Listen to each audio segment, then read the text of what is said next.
extra time. You expect the Indians to play a spinner though?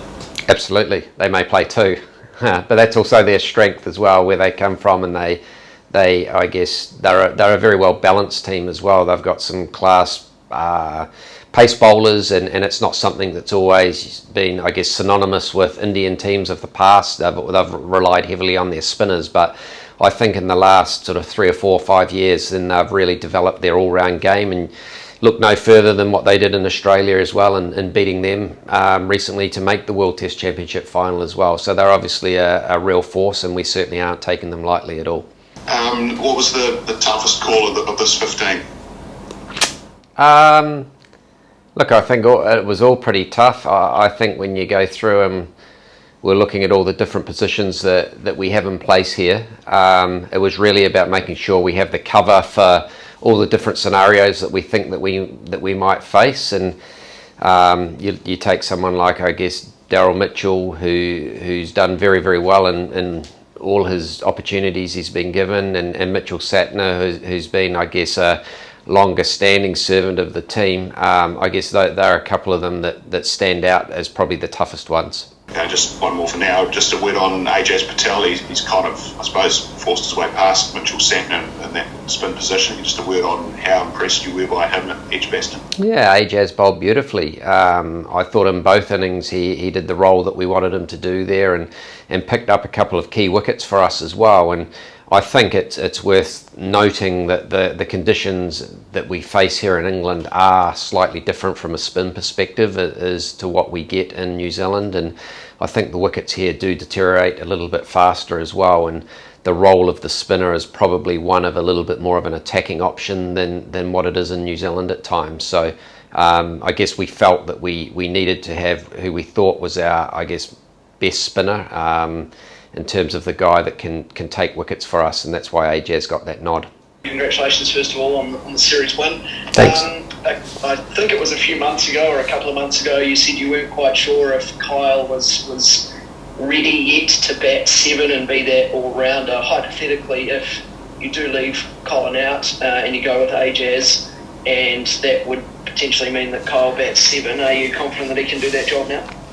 I've got a lot of faith in Kyle. He hasn't yet done it at test level, but he's developing nicely. I guess in time, it's ultimately where we see that Kyle hopefully could end up, or certainly push his boundaries to get up at that level as well, because that would then allow us to look at the team slightly differently as well in terms of the dynamic of the group as well. But right now, we'll wait and see. It's one of the options that's definitely on the table. I guess when you face a side like India, who are a very, very strong test team as well, you want to make sure that you've got the best balance of teams. So again, we'll wait till probably the day before, I think, before we finalise what our final 11 will be, and that'll simply be around the weather, the pitch conditions as well. Matt Henry's performance in the last test has really sprung him in. Well, you probably consider him in contention anyway, but can you fit another seamer in?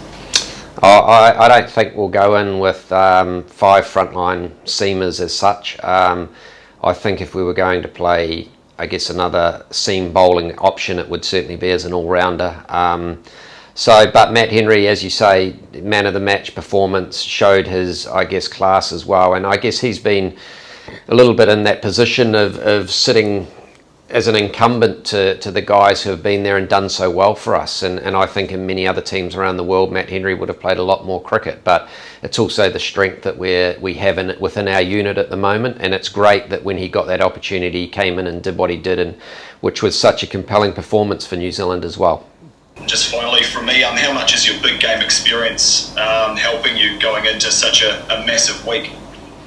Yeah, I mean, I'm not sure it's any different to what India has as well. I mean, the IPL certainly, I guess, lifts that focus and intensity of performance as well, and we've had a couple of obviously World Cup finals and that as well. But I guess the guys in this test group that we have are a very experienced group of players. They know each other's game, and they know how each other ticks. And guess we probably lean on that as much as anything, and just making sure that we're preparing well, and ultimately the result looks after itself as long as we do everything we can in our means to play as consistently as we can. Hi Gary, congratulations. Thanks. I'm just wondering, what do results like the win on the weekend and potentially, winning this match coming up mean in terms of putting the BlackCaps, putting New Zealand cricket on the map, and perhaps making the wider cricketing world aware of what has been building back here in New Zealand? I think it's really important. We try it sometimes to downplay, the achievements, because we're fortunate, we're privileged to be in the position that we are, and we love playing cricket for our country as well. And I guess at the end of the day, if we can bring joy to people in New Zealand, and we gather some momentum with people wanting to watch the BlackCaps play, wanting to watch cricket in general, and wanting to play cricket, then that's ultimately the key thing that we can do. World titles obviously will mean a lot to players and to staff who are part of that squad, and I know to the fan base as well. So we certainly aren't taking it lightly over here. We know that we're in a fortunate position, and being that it's the inaugural, World Test Championship, that we're really excited to be part of that, and hopefully come the end of about Wednesday, Thursday next week, that we get to have our name on that trophy. But only time will tell that, and we've got to prepare well first and be ready for what India will throw at us. Hit the subscribe option and the bell icon to get all the exclusive sports videos on Extra Time.